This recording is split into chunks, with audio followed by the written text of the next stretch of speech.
أعوذ بالله من الشيطان الرجيم. بسم الله الرحمن الرحيم.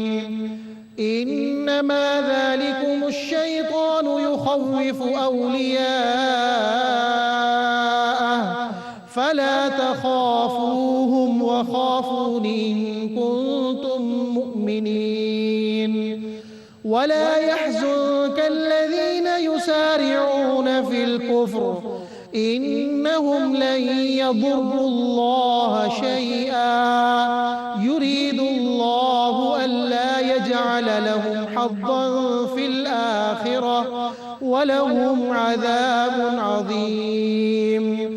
إن الذين اشتروا الكفر بالإيمان لن يضروا الله شيئا ولهم عذاب أليم. ولا يحسبن الذين كفروا أنما نملي لهم خير لأنفسهم إنما نملي لهم ليزدادوا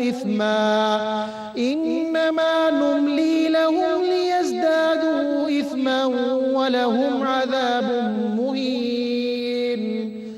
ما كان الله ليذر المؤمنين على ما أنتم عليه حتى يميز الخبيث من الطيب وما كان الله ليطلعكم على الغيب ولكن الله يجتبي من رسله من يشاء فآمنوا بالله ورسله وإن تؤمنوا وتتقوا فلكم أجر عظيم. صدق الله العظيم.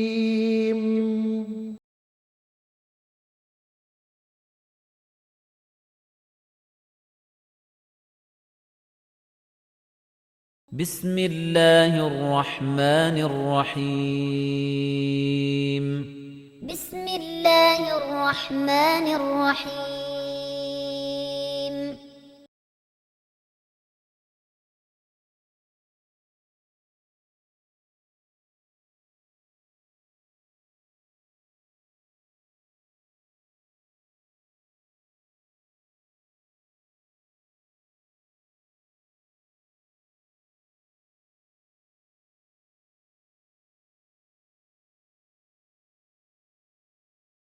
الحمد للہ رب العالمین والصلاة والسلام علی سید الانبیاء والمرسلین اما بعد اعوذ باللہ من الشیطان الرجیم بسم اللہ الرحمن الرحیم انما ذالکم الشیطان یخوف اولیاءہ فلا تخافوہم وخافون ان کنتم مؤمنین.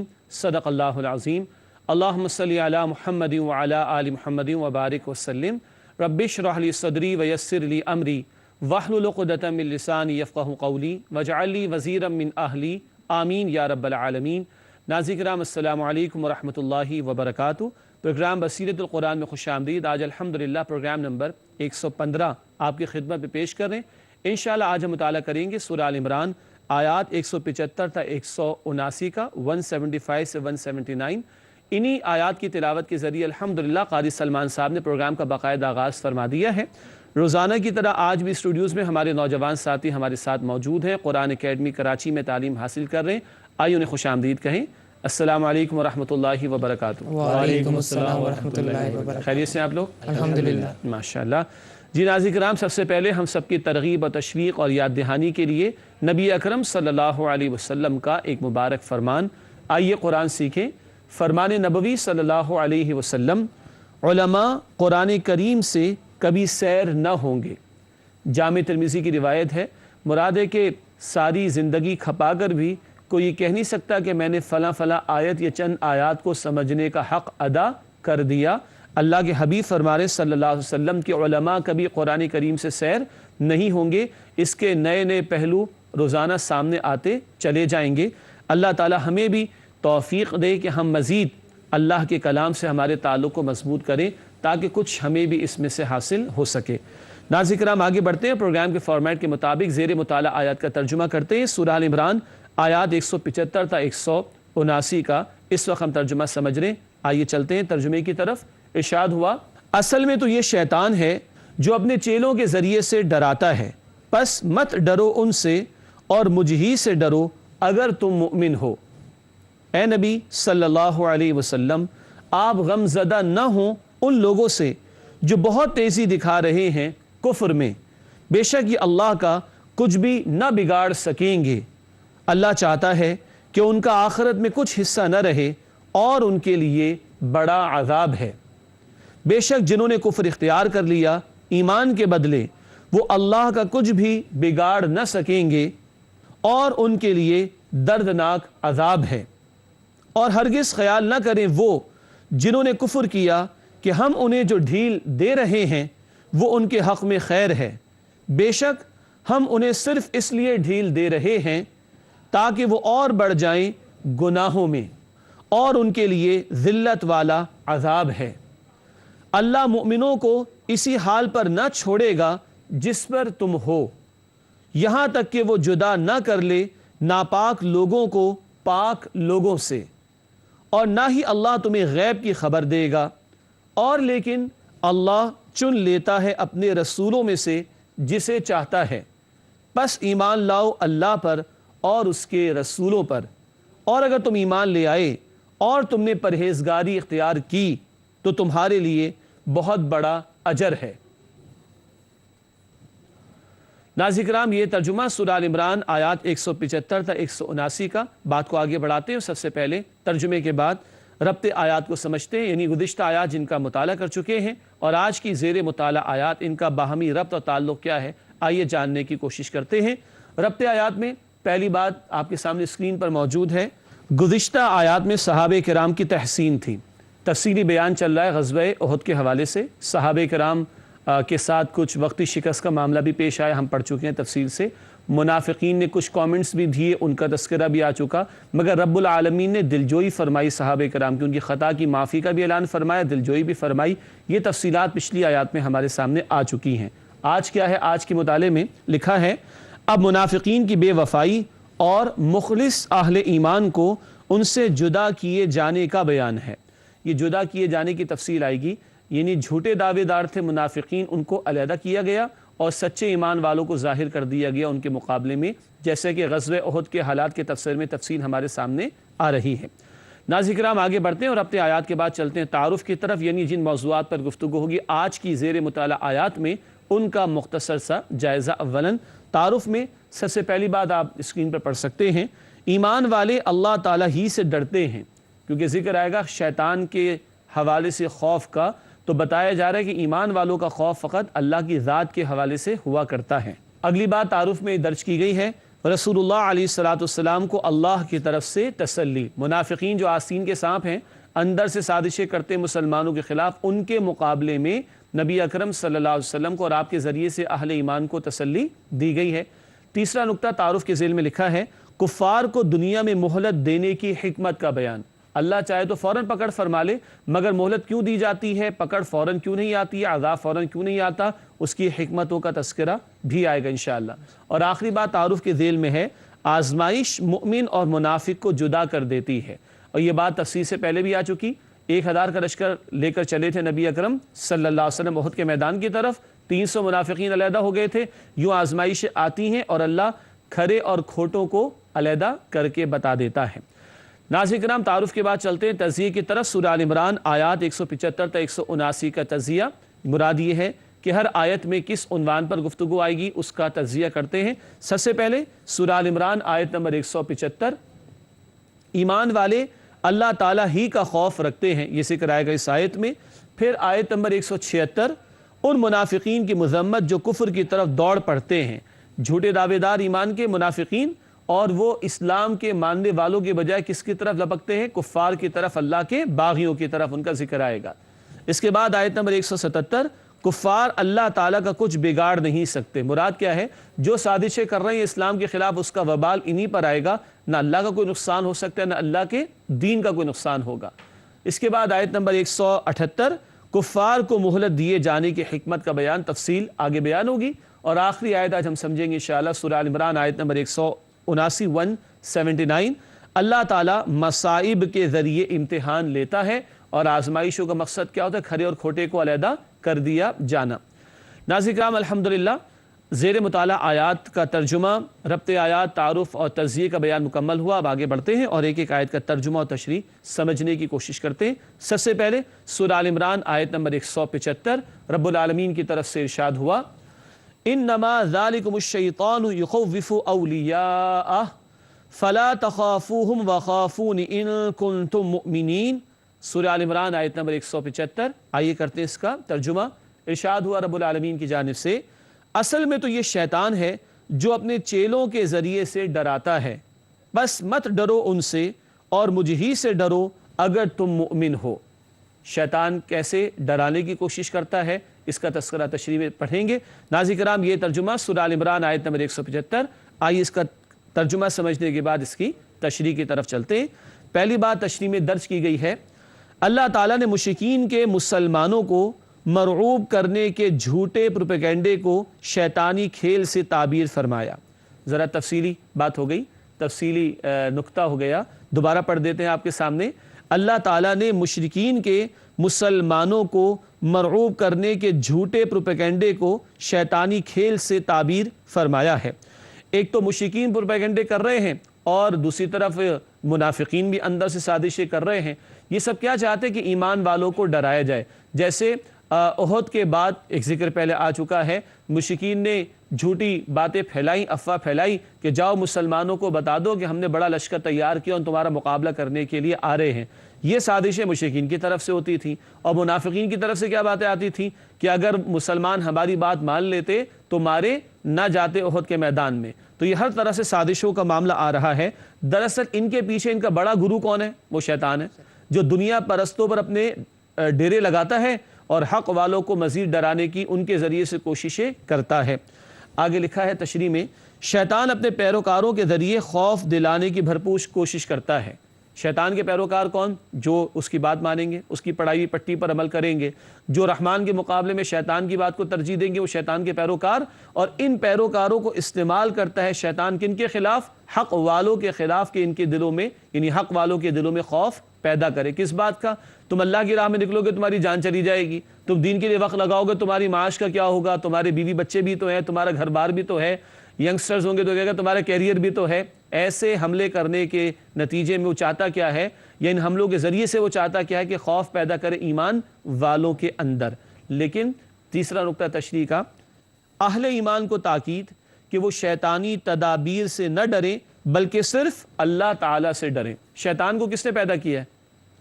تو شیطان تو خود اللہ کا محتاج ہے۔ تو اگر ہم اللہ کی پناہ میں آ جائیں تو شیطان کی تدبیروں سے بچنا ممکن ہو سکے گا انشاءاللہ۔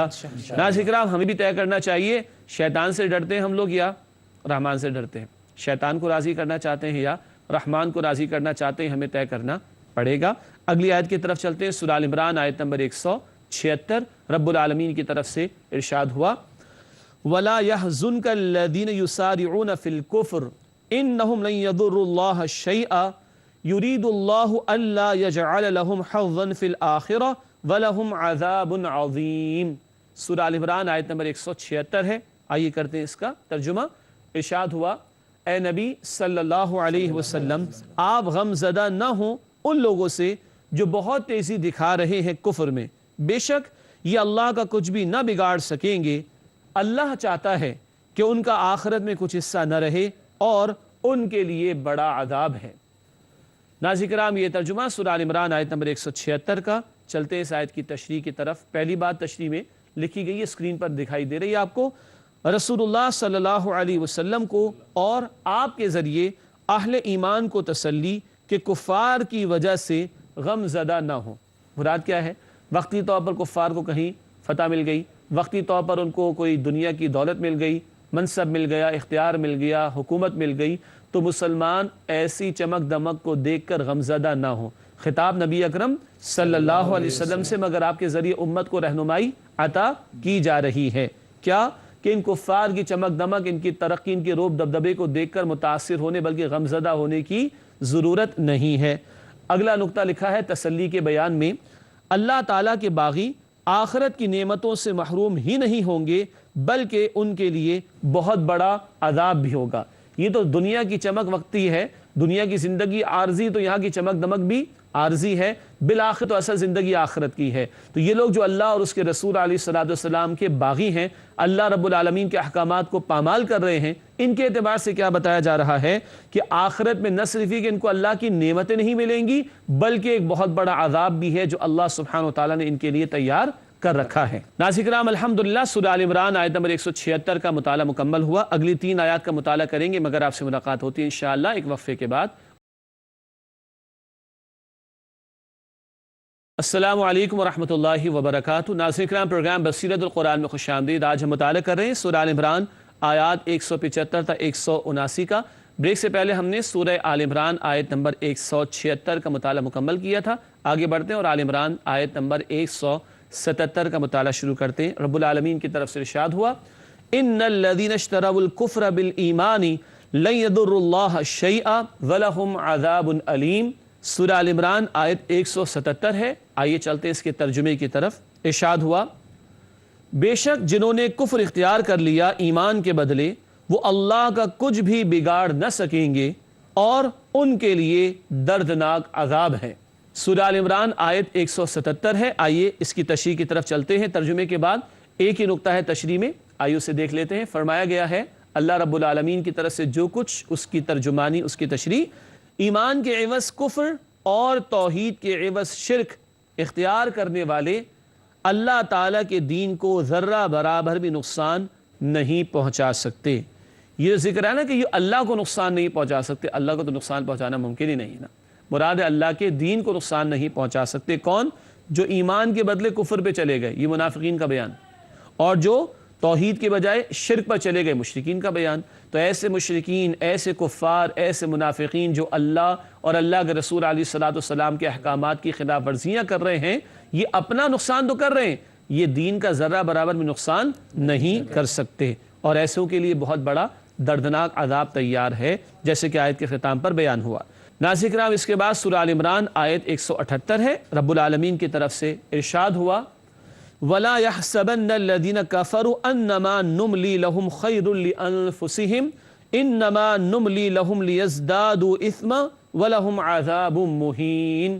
سورہ آل عمران آیت 178۔ آئیے اس کے ترجمے کی طرف چلتے ہیں۔ ارشاد ہوا، اور ہرگز خیال نہ کریں وہ جنہوں نے کفر کیا کہ ہم انہیں جو ڈھیل دے رہے ہیں وہ ان کے حق میں خیر ہے، بے شک ہم انہیں صرف اس لیے ڈھیل دے رہے ہیں تاکہ وہ اور بڑھ جائیں گناہوں میں، اور ان کے لیے ذلت والا عذاب ہے۔ ناظرین کرام، یہ ترجمہ سورہ آل عمران آیت نمبر 178 کا۔ آئیے اس کی تشریح کی طرف چلتے ہیں۔ 4 باتیں اس آیت کے ذیل میں ہم سمجھیں گے انشاءاللہ تعالی۔ پہلی بات تشریح میں لکھی گئی ہے مہلت کی حکمت کا بیان۔ کس بات کی مہلت؟ یہ کافر گناہ کر رہے ہیں، بغاوت کر رہے ہیں، بعض اوقات ہم دیکھتے ہیں ظلم ڈھاتے ہیں اور پھر بھی زندہ رہتے ہیں کچھ عرصے کے لیے۔ یہ مہلت کیوں دی جاتی ہے؟ اس کی حکمتوں کا بیان ہے اس مقام پر۔ یہ بہت اہم بات ہے ناظرین، بہت کریٹیکل پوائنٹ ہے۔ بڑے بڑے مجرمین دندناتے پھرتے ہیں، بعض اوقات کوئی پوچھنے والا نہیں ہوتا، کیوں مہلت دیتا ہے اللہ تعالیٰ ان کو؟ کیا ہے جو ڈھیل کا معاملہ ہے؟ دین کی مخالفت کرنے والوں کو بھی بعض اوقات ڈھیل مل جاتی ہے، آخر کیوں؟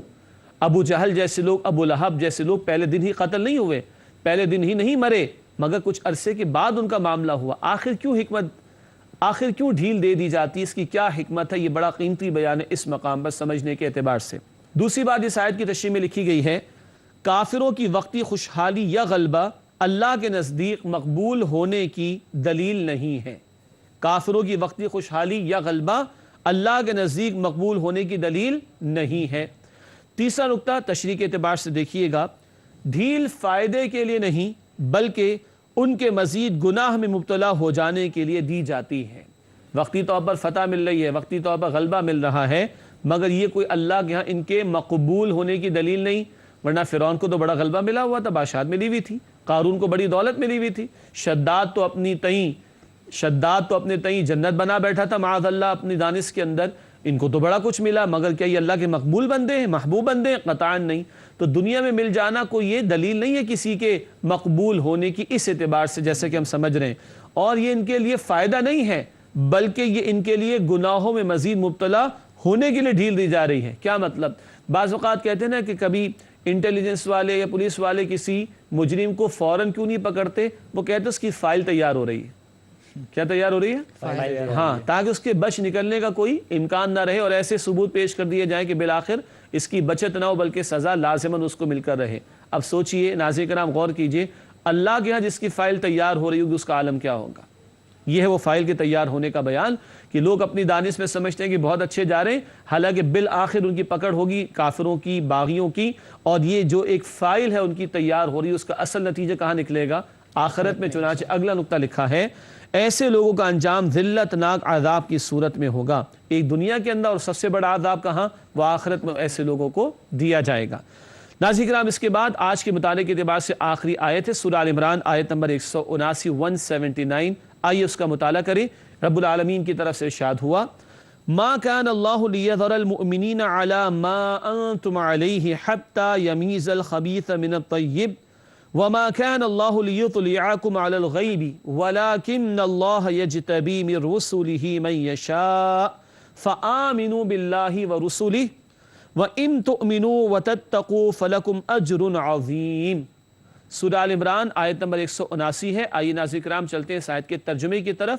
ارشاد ہوا، اللہ مومنوں کو اسی حال پر نہ چھوڑے گا جس پر تم ہو، یہاں تک کہ وہ جدا نہ کر لے ناپاک لوگوں کو پاک لوگوں سے، اور نہ ہی اللہ تمہیں غیب کی خبر دے گا، اور لیکن اللہ چن لیتا ہے اپنے رسولوں میں سے جسے چاہتا ہے.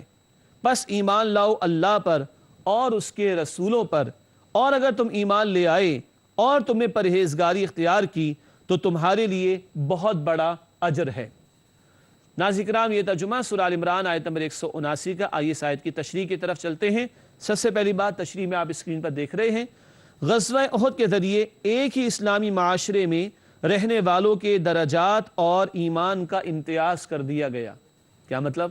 مدینہ طیبہ سے 1000 کا لشکر چلا، 300 علیحدہ ہو گئے. وہ کون تھے؟ منافقین. فرق ہو رہا ہے نا؟ اچھا، پھر میدان میں جب وہ آزمائش کا مرحلہ آیا تو بعد میں جب مسلمان واپس آئے تو پھر منافقین نے کیا کہا؟ اگر ہمارے ساتھ رہتے، باہر نہ نکلتے تو کیا ہوتا؟ مارے نہ جاتے. یہ فرق ہو رہا ہے نا، کون ایمان کا جھوٹا دعویٰ کر رہا ہے اور کون واقعتاً ایمان کے سچے دعوے دار ہیں یا ایمان کے تقاضوں پر قائم ہیں. تو اللہ تعالیٰ کی یہ مشیت تھی، اللہ تعالیٰ یہ چاہتا تھا اور چاہتا ہے کہ حق و باطل میں فرق جیسے ہو جاتا ہے ایسے ہی ایمان کے جھوٹے دعوے دار علیحدہ کر دیے جائے. کن سے؟ ایمان کے سچے دعوے داروں سے اور ایمان کے تقاضوں پر عمل کرنے والوں سے. تو احد کا یہ معرکہ ایک ہی معاشرے کے لوگوں میں تقسیم کا ذریعہ بن گیا، کون کھرا ہے اور کون کھوٹا ہے، اور کون سچا ہے اور کون جھوٹا ہے. دوسری بات تشریح میں لکھی گئی ہے، ہر ایک کے ایمان کی پختگی، کمزوری اور منافقت ظاہر ہو گئی. آزمائش آئی تو پتہ چلا نا کس کے دل میں کھوٹ تھا اور کس کے دل میں واقعتاً ایمان موجود تھا. تو ایمان کی پختگی بھی ظاہر ہو گئی اور ایمان کی کمزوری یا منافقت کا بھی اظہار ہو گیا. تیسرا نقطہ تشریح میں لکھا گیا ہے جو اسکرین پر آپ کے سامنے ہے، اللہ تعالیٰ اپنے رسولوں کو غیب کی باتوں سے جتنا چاہتا ہے مطلع کر دیتا ہے. کل غیب کا علم اللہ کے پاس ہے. ہم تک باتیں کس طرح پہنچی؟ اللہ نے پیغمبروں کے ذریعے وہ باتیں ہم تک پہنچائی. جنت غیب میں ہے نا، ہم اس کو جانتے تو ہیں کہ ہاں ہے، لیکن کیا اس کی تفسیرات کو واقعتاً جانتے؟ وہ نہیں جانتے. اس کا کچھ حصہ میں اللہ رب العالمین نے اپنے نبی صلی اللہ علیہ وسلم کے ذریعے سے بتایا. یہ جو حق و باطل کا معرکہ ہے اللہ اس کو بھی غیب میں رکھتا ہے. کیا مطلب؟ اس کے نتیجے کو غیب میں رکھتا ہے. نتیجہ سامنے تو کون جا کے لڑے گا؟ غیب میں رکھ کر اللہ امتحان لیتا ہے، کھرے کھوٹے کا فیصلہ ہو رہا ہے. ہاں، غیب کا معاملہ بندوں کو نہیں بتایا گیا، رسولوں کو چنا اللہ تعالیٰ نے اور اپنے علم سے اللہ نے انہیں عطا فرمایا اور وہ کچھ خبریں بندوں تک پہنچاتے رہے جن پر ایمان لانا ہمارے ایمان کا حصہ اور لازمی جز ہے. اس کے بعد آخری نقطہ اس آیت کی تشریح میں، آئیے اس کو سمجھتے ہیں. لکھا ہے تشریح میں، اہل ایمان کے لیے اللہ تعالیٰ کی طرف سے اجر عظیم کا وعدہ. کھرے کھوٹے کا فیصلہ تو ہوگا ہی ہوگا، مگر جو ایمان والے ایمان کے تقاضوں پر استقامت کا مظاہرہ کریں گے ان کے لیے اللہ سبحانہ وتعالیٰ کی طرف سے اجر عظیم کا وعدہ ہے. ناظرین کرام، الحمدللہ آج کی زیر مطالعہ آیات سورہ آل عمران آیات 175 تا 179 کا مطالعہ مکمل ہوا. اب وقت ہے ہمارے نوجوان ساتھیوں کے لیے ان کے سوالات کے حوالے سے. آئیے ان سے معلوم کرتے ہیں کہ آج وہ ہم سے کیا پوچھنا چاہتے ہیں. پہلا سوال کون کر رہا ہے؟ جی احمد، آپ کیجئے. سر، یہ تذکرہ ہوا کہ شیطان مسلمانوں کے دلوں میں خوف پیدا کرتا ہے. ٹھیک ہے. تو بتائیے کہ شیطان کے حملوں سے کس طریقے سے بچا جا سکتا ہے، کیا طریقہ اختیار کیا جائے؟ ٹھیک شیطان ہمارے دلوں میں خوف پیدا کرنا چاہتا ہے۔ سوال یہ ہے ناظرین کرام، بڑا عملی سوال ہے کہ ہم کس طرح اس کے حملوں سے بچیں۔ ایک علمی سوال یہ بھی ہو سکتا تھا کیسے کیسے حملے کرتا ہے، بس وہ ایک علمی بات ہوتی، مگر سوال اچھا ہے کہ بچے کیسے۔ ماشاءاللہ میں نے ایک جملہ عرض کیا تھا کہ شیطان کو کس نے پیدا کیا؟ اللہ تعالیٰ نے، ٹھیک ہے، اور شیطان خود محتاج اللہ تعالیٰ کا، ٹھیک۔ اس کو ایک مثال سے سمجھ لیں، ناظرین کرام بڑی پیاری مثال ہے۔ ایک شخص اپنے گھر سے باہر نکلا، سڑک پر آیا تو دیکھا ایک بہت بڑا کتا کھڑا ہوا ہے، بل ڈاگ، زبان لٹکائے ہوئے، خون اس کی آنکھوں میں اترا ہوا۔ اب بتائیے بھاگ سکتا ہے یہ؟ سامنے آ گیا وہ کتا، بھاگے تو وہ جھپٹ لے گا، اور اسے لڑ سکتا نہیں کہ اس کو دیکھ کے خوف آ رہا ہے، کیا کرے گا بیچارہ، اس کی تو مصیبت آ گئی ہے، زندگی اجیرن ہو گئی۔ اب وہ ادھر ادھر نگاہ دیکھتا ہے، کوئی مدد کو آئے تو دیکھتا ہے کہ ایک شخص اس کو ایسے دیکھ رہا ہے کہ یہ اس کا ہے، وہ شخص اس کتے کا مالک ہے۔ یہ سے کہتا ہے بھائی تو اس کو بلا لے، وہ ایک سیٹی بجاتا ہے اور یہ دم ہلاتا ہوا چلا جاتا ہے۔ سمجھ آئی بات؟ جی ناظرین کرام، امید آپ کو سمجھ آ گئی ہوگی بات۔ ہم اپنے بس پڑتے یا بل بوتے پر شیطان کا مقابلہ نہیں کر سکتے۔ اسے پیدا کس نے کیا؟ اللہ نے۔ اس کو اجازت کچھ بھی ملی تو کس نے دی؟ اللہ نے۔ اس اللہ کے سامنے جھک جائیں اور اس سے دعا کر لیں کہ اللہ تو اس کو بھیج دے، یہاں سے ہٹا لے، یہ بھاگ جائے گا یہاں سے انشاءاللہ تعالی۔ تو اعوذ باللہ من الشیطان الرجیم، یہ روایتی طور پر نہیں پڑھنا چاہیے، سمجھ کر یقین کے ساتھ پڑھنا چاہیے۔ اسی طریقے پر سورۃ الفلق بھی اور سورۃ الناس، الذی یوسوس فی صدور الناس، سورۃ الناس اور سورۃ الفلق، اللہ کے نبی صلی اللہ علیہ وسلم ہر فرض نماز کے بعد آیت الکرسی اور آخری دو قل، سورہ فلق اور سورہ ناس کی تلاوت فرمایا کرتے تھے۔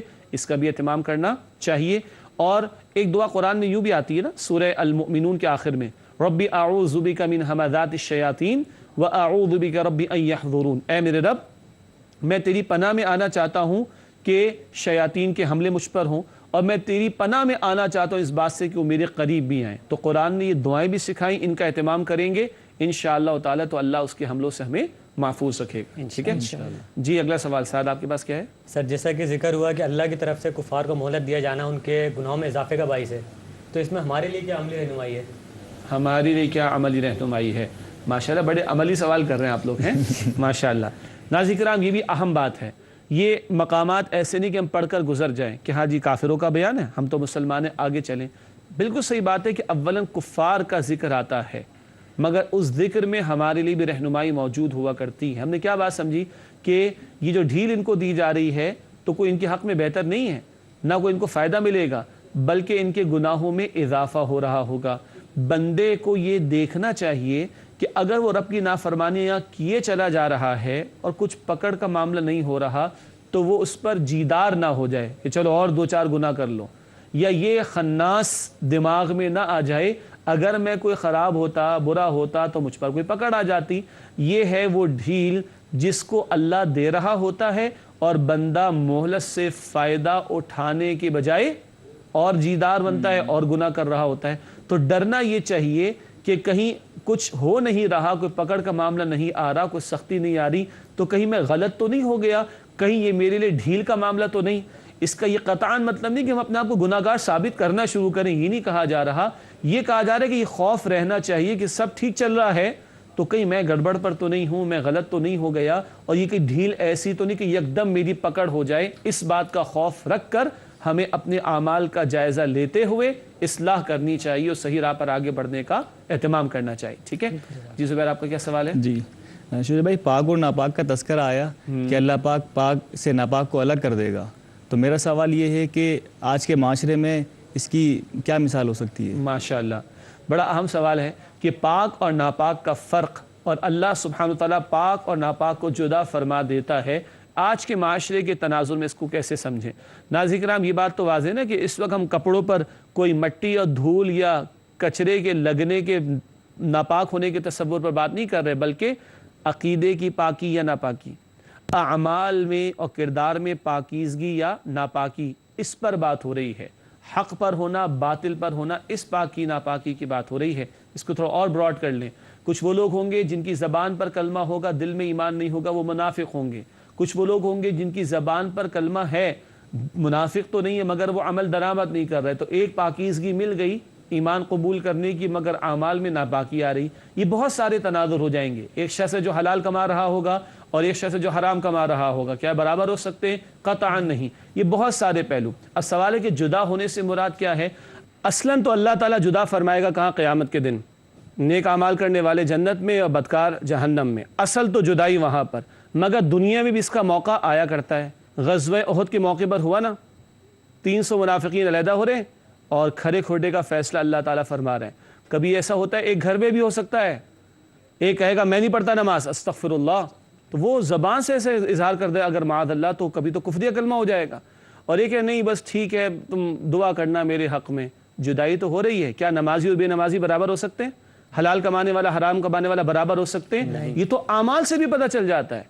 ٹھیک ہے, قرآن کو کھولنے والا, قرآن کو سمجھنے والا, اس کے لیے وقت لگانے والا, اور میوزک کے سامنے اور ڈراموں کے سامنے, فلموں کے سامنے بیٹھے رہنے والا اور اللہ کے کلام کو پس پش ڈالنے والا برابر ہو سکتے ہیں؟ تو کبھی کفر اور اسلام والی جدائی ہوگی اور کبھی باعمل مسلمان اور بے عمل مسلمان والی بھی جدائی کا معاملہ نظر آ سکتا ہے. تاہم اصل جدائی کہاں ہے؟ وہ آخرت میں ہے. اللہ آج ہمیں حق کو قبول کیے رکھنے اور اس کے تقاضوں پر عمل کرنے کی توفیق عطا فرمائے.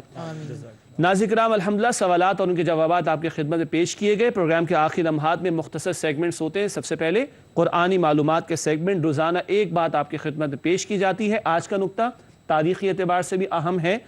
حضرت عیسیٰ علیہ السلام اور نبی کریم صلی اللہ علیہ وسلم کے درمیان 6 صدیوں کا فصل ہے. کتنا؟ 6 صدیوں کا.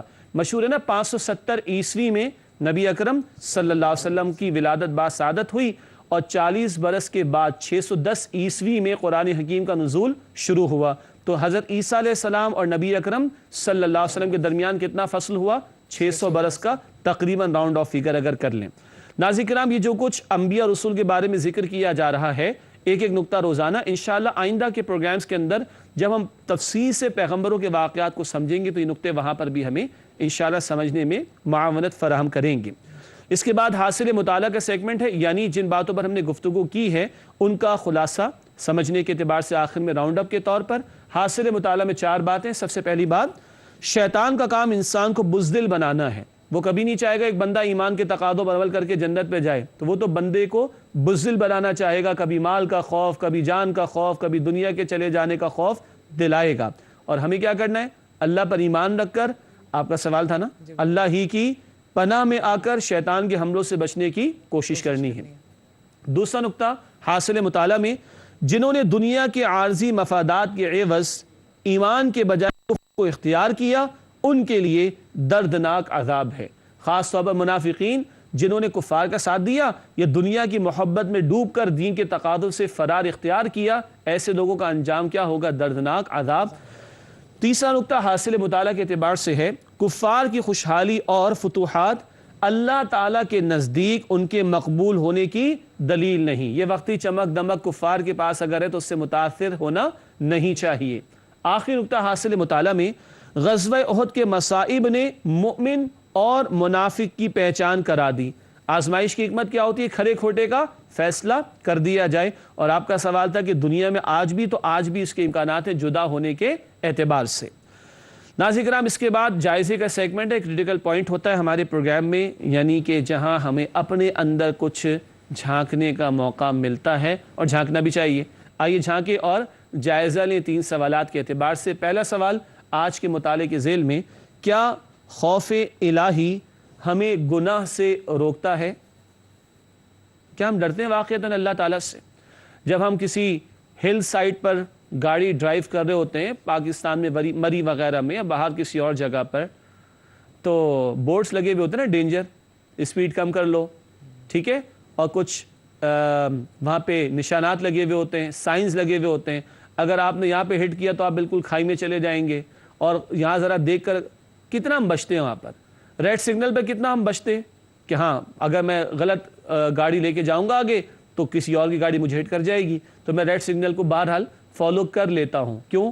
اگر میں نے گاڑی آگے بڑھا دی تو میری گاڑی کو کیا, میری جان کو بھی نقصان پہنچ سکتا ہے. اللہ نے بھی بہت سارے سگنل دے رکھے ہیں مجھے اور آپ کو. کہیں سود سے بچنے کا سگنل بتا دیا یہ حرام ہے, کہیں زکوٰۃ ادا نہ کرنے پر بتا دیا کہ اس پر عذاب ملے گا, کہیں نماز ترک کرنے پر بتا دیا کہ اس پر جہنم میں تمہیں ڈالا جائے گا۔ کیا ہم اللہ کا خوف رکھتے ہوئے ان سگنلز کی پاسداری کرتے ہیں اور کیا گناہوں سے بچتے ہیں؟ غور کرنا چاہیے۔ اگلا سوال، کیا ہم کفار کی ترقی اور شان و شوکت کے باعث ان سے متاثر تو نہیں ہوتے؟ آج مسلمان بھی کہتا ہے ہم تو بڑے گئے گزرے لوگ ہیں، کچھ ہے ہی نہیں ہمارے پاس۔ اللہ کے بندو، ایمان کی دولت ہے سب سے بڑی شے، بشرطے کہ واقعتاً ایمان دلوں میں ہو، ورنہ قارون کے پاس بھی دولت بہت تھی اور فرعون کے پاس بھی اقتدار کم نہیں تھا۔ کیا آج ہم کفار کی ترقی اور شان و شوکت کو دیکھ کر متاثر تو نہیں ہوتے؟ اور ایسا معاملہ کہ ان کو زیادہ مل جائے کوئی ان کے مقبول ہونے کی دلیل نہیں ہے، تفصیل ہمارے سامنے آ چکی ہے۔ تیسرا سوال جائزے کے اعتبار سے، مصیبت و آزمائش میں ہمارا رویہ کیسا ہوتا ہے؟ صبر یا واویلا؟ واویلا سمجھتے؟ چیخنا چلانا۔ کس کی طرف سے آتی ہے آزمائش؟ اللہ کی طرف سے۔ آیا ہم اس کی رضا پر صبر کرتے ہیں یا واویلے مچاتے ہیں؟ ہمیں اس کا جائزہ لینا چاہیے۔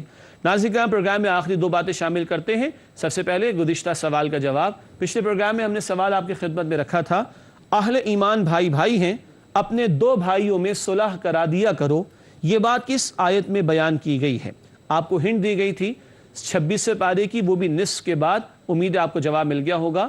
درست جواب ہے سورۃ الحجرات آیت نمبر 10۔ سورۃ الحجرات آیت نمبر 10، انما المؤمنون اخوۃ فاصلحوا بین اخویکم۔ بلا شبہ اہل ایمان آپس میں بھائی بھائی ہیں، پس اپنے دو بھائیوں کے درمیان صلح کرا دیا کرو۔ ناظرین کرام، یہ درست جواب بس سن نہیں لینا چاہیے، غور بھی کرنا چاہیے۔ کیا ہم لوگ آج واقعتاً بھائی بھائی ہیں؟ کیا ہم ایمان کی بنیاد پر ایک ہیں؟ سوچنا، قرآن کہہ رہے ہیں کیا ہم لوگ ہیں اہل ایمان آپس میں بھائی بھائی ہیں، اپنے دو بھائیوں میں صلح کرا دیا کرو۔ ہم لڑانے والے ہیں یا صلح کرانے والے ہیں؟ ہم توڑنے والے ہیں یا جوڑنے والے ہیں؟ جی، ہم آگ بھڑکانے والے ہیں یا آگ بجھانے والے ہیں؟ ذرا گھر گھر کا جائزہ تو لیں، محلے محلے کا جائزہ تو لیں۔ بھڑکانے والوں میں ہمارا شمار ہوتا ہے یا ملانے والوں میں ہمارا شمار ہوتا ہے؟ بہرحال درست جواب سورہ حجرات آیت نمبر 10 ہے۔ آج کا سوال نوٹ کیجئے گا۔ آج کا سوال، ان دونوں کے درمیان صلح کراؤ عدل کے ساتھ اور انصاف کرو، یہ بات کس آیت میں بیان کی گئی ہے؟ پچھلی چند نشستوں میں عدل کا بار بار ذکر آیا، آج پھر ذکر آیا، کل اگلے پروگرام میں اس کے جواب میں تفصیل بیان کریں گے۔ آج کا سوال دوبارہ نوٹ کیجئے، ان دونوں کے درمیان صلح کراؤ عدل کے ساتھ اور انصاف کرو، یہ بات کس آیت میں بیان کی گئی ہے؟ آج کے لیے بھی ہنٹ ہے 26واں پارہ، اسی میں تلاش کیجئے گا، جواب انشاءاللہ آپ کو اس میں مل جائے گا۔ ناظرین کرام، اسی کے ساتھ ہمارے اس پروگرام کا وقت مکمل ہوا۔ آپ تمام ساتھیوں کا بہت شکریہ۔ اللہ آپ کے اخلاص، علم اور عمل میں ترقی عطا فرمائے۔ ناظرین کرام، ہم سب کو، قاری صاحب کو، ہماری پوری ٹیم کو جو آپ کو اسکرین پر نظر نہیں آتی، کیو ٹی وی کی انتظامیہ کو، اور وہ لوگ بھی جو ہمارے اس پروگرام میں تعاون کر رہے ہیں، آپ نہیں جانتے انہیں، اور جو دعا کر رہے ہیں، ان سب کو اپنی دعا میں یاد رکھیے۔ اللہ تعالی ہم سب کو اپنے کلام مبین سے ہمارے تعلق کو مزید مضبوط کرنے کی توفیق عطا فرمائے۔ آمین یا رب العالمین۔ وآخر دعوانا ان الحمد للہ رب العالمین، والسلام علیکم ورحمۃ اللہ وبرکاتہ۔